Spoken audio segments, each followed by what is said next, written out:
10, 9, 8, 7, 6, 5, 4, 3, 2, 1, 0.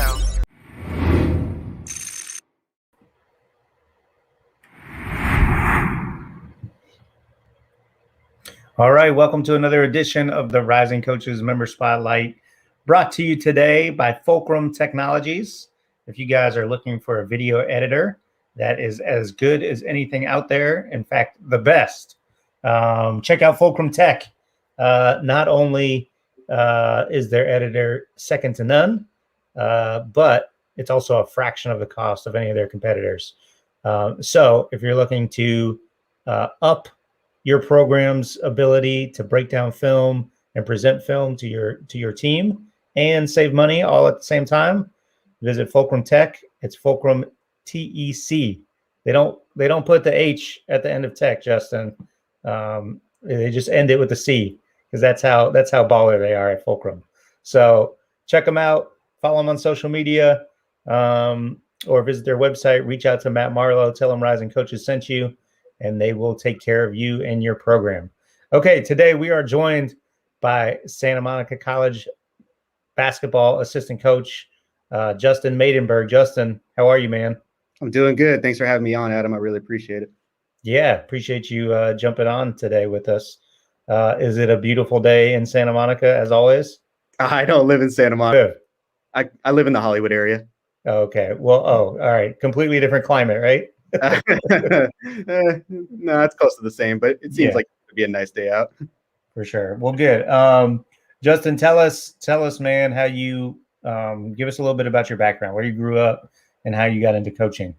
Yeah, so I was born and raised in LA, and I really got into coaching kind of by accident. To be honest, I was really interested in kind of the management path through probably the front office or basketball operations side initially coming out of high school. I wasn't a very good player at the high school level, so I knew I still wanted to stick in basketball, and I felt like going through a management or front office position would be kind of my route. It just happened to be I couldn't pass a couple of core classes in college, and so I figured that wasn't going to be the route for me because I guess I wasn't smart enough at the time to pass those classes. So by way just of kind of going by accident, I went to my local park and rec just for an open run. And on their flyer on the gym door, it said they were looking for volunteer coaches. And it was the summertime, so I had a lot of free time that summer. And I figured, why not give it a try? Hopefully impact some of the kids in the community that live around the area and just give back to them by being a volunteer park and rec coach. So I first started with 8 to 10-year-olds, and I had such an enjoyable experience that summer that I wanted to continue it. And so just by way of kind of falling into that on accident, that's how I got into coaching. And so being a local park and rec coach actually turned into me going back to my middle school and being the head boys basketball coach there. And my athletic director there was also the girls varsity coach. And so I got to work with him for a season too as a girls varsity assistant. And I knew I really wanted to stay in coaching, but I was more so passionate about going the college route. So I knew I wanted to also continue my education. And I went to the University of San Diego for my master's degree and was a manager there for a couple of years. And through being a manager, I really recognized that the college game is just so much different. And I really had a passion for learning there. And so knowing that I wanted to continue in the coaching route, I just reached out to every coach I could find in the Southern California area because I knew I was coming back to live in LA and see what other opportunities were there for me to pursue coaching. And it just happened to be late in the summer. I emailed my current head coach, and he needed an assistant coach at the time. And just by way of luck and right time that I found that spot, and he didn't know me beforehand. We didn't have a relationship, but he was willing to hire me. And so I really, really appreciate him for that. And that's how I got to Santa Monica College, was just by way of accident, really, to be honest.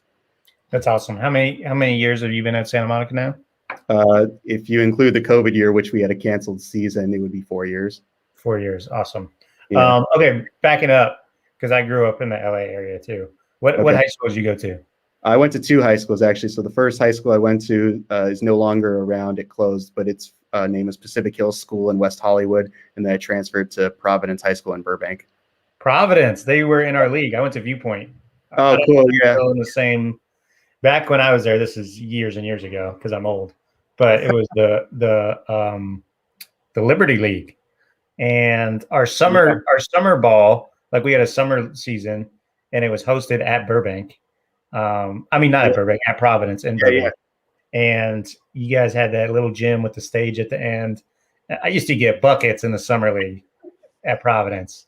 yeah. Um, it never translated into the actual season, but summer league was my jam. Like I would, I don't know, something about confidence and the Yeah. swagger. But So yeah, yes, so, since so then they you're, built out a whole new facility. It doesn't even compare.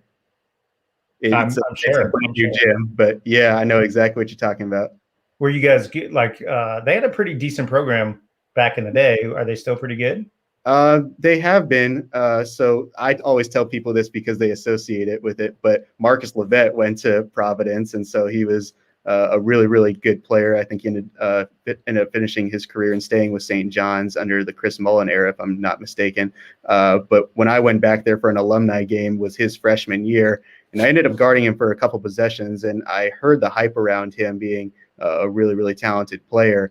He didn't really have an amazing game. He had a good game, but I'm sitting there saying like, okay, like I can see the talent. And then I think the first week of his high school season, he drops like a 50 ball. And then I was like, wow, I was not expecting that. So that's my claim to fame with the Providence Stars. I guarded him for a few possessions and that was that. But I had never expected that was coming. That's why I didn't go off because you were locking them up when they came. I'd like to think so, but probably not. Just an alumni game, probably didn't want to bring it anyways.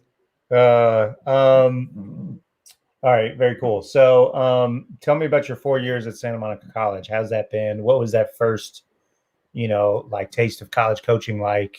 Anything that surprised you? Any, some of the biggest lessons you learned? Yeah, so our first year, we all got there. My head coach got the job in June, and all of us assistants got there in August. And so basically, we're there with not having any real program in the summer, and we get their first day of school. We don't even know everybody that walked into our gym. So in that way, it was kind of difficult to figure what's our roster really going to look like. But we inherited the previous regime's players, and not to say they weren't talented or anything like that, but they just didn't fit what we were looking for as players. And so we ended up having a really bad first season and had to really bring in a whole new team. So we brought in a whole new 15 players that second year. And we had the biggest turnaround in California junior college basketball, going from 3 wins to 20 wins with the appearance in the California State Tournament in the Elite Eight. And so we followed that up this 1920 season with an appearance in the Sweet 16 in the California State Tournament and got knocked out. And a couple days later, then the pandemic hits. And so the California State Tournament got canceled and never would have known who was going to be the champion there. And then COVID canceled our season this year. So it's been a ride to say the least. 4 years at the junior college level kind of feels like dog years in a sense, just because every day is different. Every day is a grind.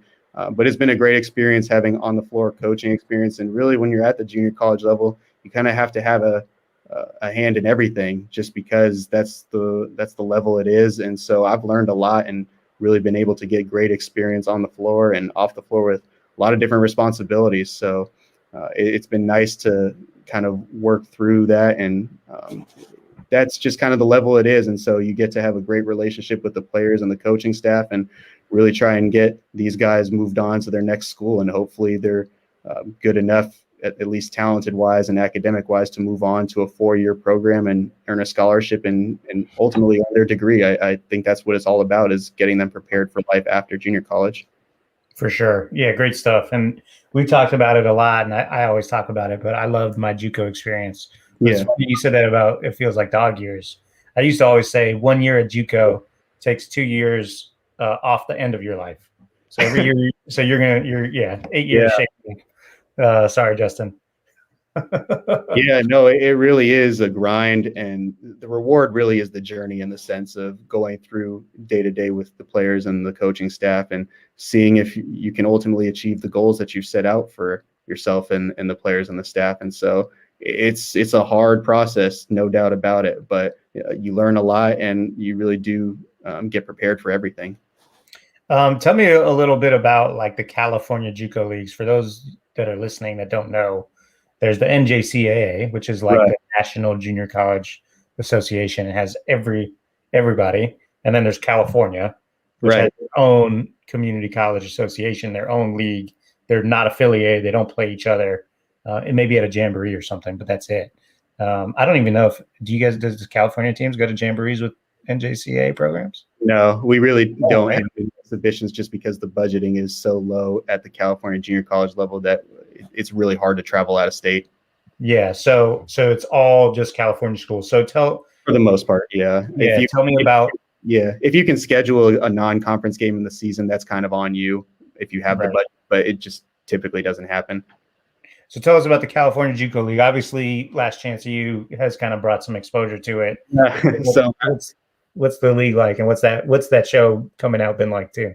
yeah, so Last Chance U, it really does highlight what a lot of the struggles and the successes are at the California junior college level. I saw myself briefly in the handshake line when we knocked out East LA in the 18-19 season. So You got a cameo in there? barely. I like to say that I'm famous because of that, but I'm not. So it's cool being the last team still to beat them on their home floor, seeing as how no one beat them on their home floor in the 1920 season, and COVID canceled this season. So it's kind of interesting saying we're the last team to do that. But yeah, Adam, really the California junior college system is kind of divided in smaller divisions, smaller conferences, really by area of where that school is located, respectively, in Southern California or Northern California. And really, the Southern California teams primarily play each other in the non-conference schedule, just because, like I said, it's hard to really travel at this level. And so they only really face Northern California teams if you make it to the state tournament at the Elite Eight, Final Four, and championship game. So primarily throughout the year, you're getting Southern California versus Southern California and Northern California versus Northern California. Gotcha. How's the level of play like compared to, just other stuff you've watched at the junior college level?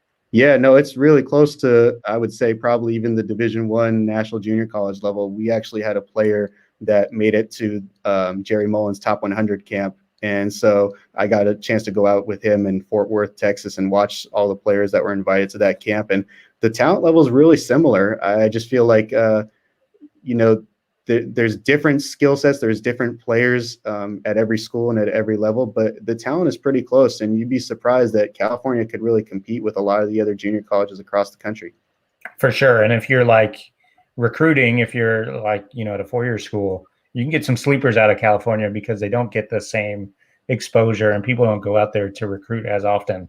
Yeah, really. I found that a lot of coaches want to go to a school that's close by an airport for whatever reason, because it's easier to get in and out of. And I guess being in California, it's kind of hard for coaches to get out this way. But when they do, I mean, it's really special. And I feel like that either they're impressed or they like what they see. And hopefully that turns into helping that coach and that program have success for that following year.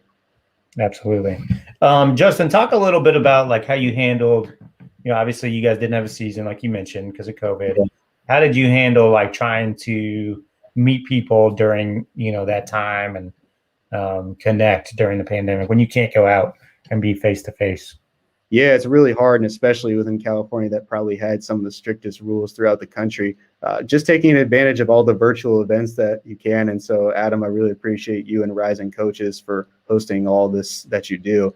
But really, one of the things that I thought was, besides all the webinars and symposiums and virtual conferences you can attend, for me, I'm really passionate about learning. And so I want to learn from anybody. It doesn't matter what level you coach at.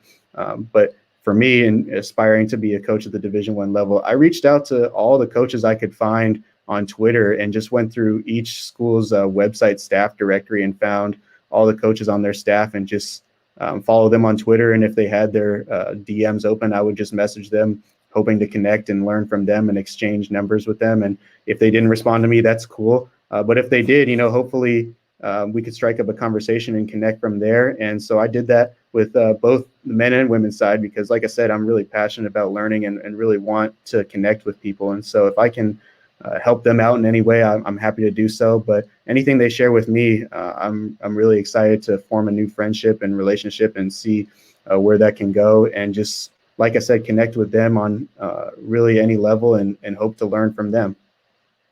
Yeah, well, two things. Number one, that's one of the great things about junior college is it gives you an excuse to talk to Yeah. coaches, right? Like you're trying to impress your players, so you've always got something other than like the what can sometimes be awkward, like, hey, Yeah. I just want to connect.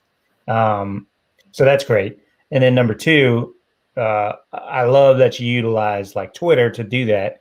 And I know some people don't like to do that, and I'm all for like, I mean, handwritten notes are great. Email Right. is great. Certainly, they're more professional.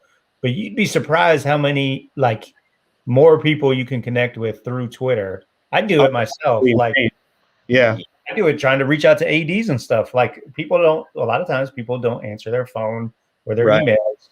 But if Right. you slide into their DMs, which Yeah. Brian always gets uncomfortable when I say that, but when you do that, uh, like people respond. People hit you back quicker a lot of the time. No, it's insane. You're absolutely right. In terms of, I'll try and call and text coaches sometimes about our players, and they'll ask me, was it in email? And I said, yeah, of course I send emails about our players, but for whatever reason, they're faster to respond via Twitter. And I'm not sure what that reason is, but hey, if that's the way that we can connect, then I'm happy to do that. And like I said, if I can help them with a player, great. And if not, still, I'd like to connect and learn from them, and just really be of any value that I can be, and take anything away from them that they can share with me that I can add. Because I think really this profession is about connecting with people and learning from everybody that you come across. And so I'm always constantly trying to improve and really hone in on my craft, perfect my craft, and do anything that I can to get better every single day, because I think that's what it's about, is putting in the necessary work and improving your craft so that you can be of service to other people. What's the biggest piece of advice you'd give to someone else that's trying to break into the profession? Yeah, I think the biggest piece of advice is really just stay persistent and be obsessed with your craft and learning, and don't be discouraged by anybody that doesn't respond back to you. I've had it plenty of times. I've probably been ignored more so than I've been responded to, and that's totally fine. It is what it is. But if you can stay persistent, not get discouraged, eventually I think your time will come, and it's not necessarily when you're looking for the break, but whenever it happens and you can get a break and someone does respond to you, or you're able to connect with somebody, then I think it's going to organically happen. And so by way of it just being something that you're not necessarily expecting, but by way of it naturally unfolding the way it does, I think that's the way to go about it. And ultimately just really, really stay as persistent as you can, because a lot of the times people forget to respond, and that's okay. But if as long as you don't get discouraged and you keep doing that and stay focused on what your goals are, I think ultimately it will come for you. Great stuff, Justin. Well, we appreciate you being on, and more importantly, man, I appreciate you being such an active member of the Rising Coaches community. You're all over it, man. You're on all our Zooms, and you do a great job asking questions and interacting, and that's really where the value of the membership lies. So we appreciate you being such a valuable piece of our community. Thank you, Adam. I really appreciate you and Aaron and everybody else that contributes to the Rising Coaches community and the platform. And I just love everything that this community is about. And like I said, learning from people is great, but you just give everybody the chance to improve every day. And I really do appreciate everything that you guys do for us. Absolutely, man. Thanks again, Justin. We appreciate you being on. Thanks, Adam.